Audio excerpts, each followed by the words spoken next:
Morph ചെയ്തും മറ്റും സെലിബ്രിറ്റികളുടെ അശ്ലീല ദൃശ്യങ്ങളും വീഡിയോകളും പ്രചരിപ്പിക്കുന്നത് സമീപകാലത്ത് ഏറെ വ്യാപകമായിട്ടുണ്ട്. ഇതുമൂലം പലരുടെയും ജീവിതം തന്നെ തകരുമെന്ന് ഇതിന് പിന്നിൽ പ്രവർത്തിക്കുന്നവർ മനസ്സിലാക്കുന്നില്ല.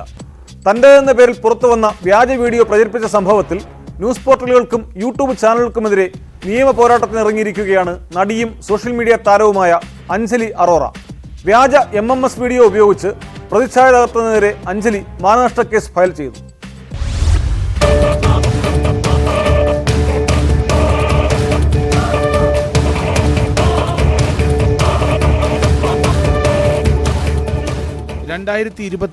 ഓഗസ്റ്റിലാണ് അശ്ലീല വീഡിയോ ക്ലിപ്പ് പുറത്തു വന്നത്.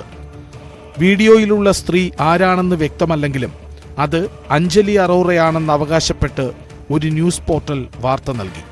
ഇതോടെ വീഡിയോ വൈറലായി. മറ്റു ചില ന്യൂസ് പോർട്ടലുകളും യൂട്യൂബ് ചാനലുകളും ഇത്തരത്തിൽ വാർത്ത നൽകി. ആ സമയത്ത് ഒരു റിയാലിറ്റി ഷോയുടെ ഭാഗമായിരുന്നതിനാൽ അഞ്ജലിക്ക് പരാതി നൽകാൻ കഴിഞ്ഞില്ല. പരിപാടിയുടെ എല്ലാ എപ്പിസോഡും പൂർത്തിയായ ശേഷമേ പുറം ലോകവുമായി ബന്ധം പാടുള്ളൂ എന്ന നിബന്ധനയുണ്ടായിരുന്നുവെന്ന് അഞ്ജലി പറയുന്നു. എന്നാൽ ഇതിനുശേഷം വ്യാപക അധിക്ഷേപമാണ് സമൂഹമാധ്യമങ്ങളിലടക്കം നേരിട്ടത്. ഇതുമൂലം അവസരങ്ങൾ പലതും നഷ്ടമായി.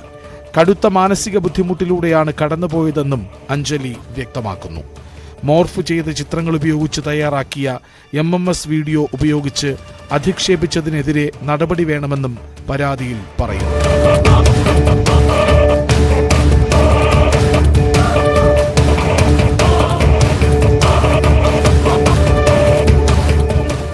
ഡൽഹി സ്വദേശിയായ അഞ്ജലി അറോറ 2 സിനിമകളിലും നിരവധി മ്യൂസിക് വീഡിയോകളിലും അഭിനയിച്ചിട്ടുണ്ട്.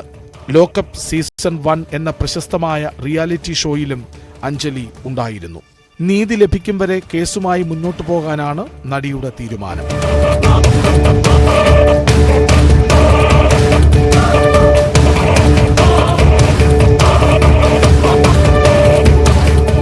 ന്യൂസ് 18 മുംബൈ.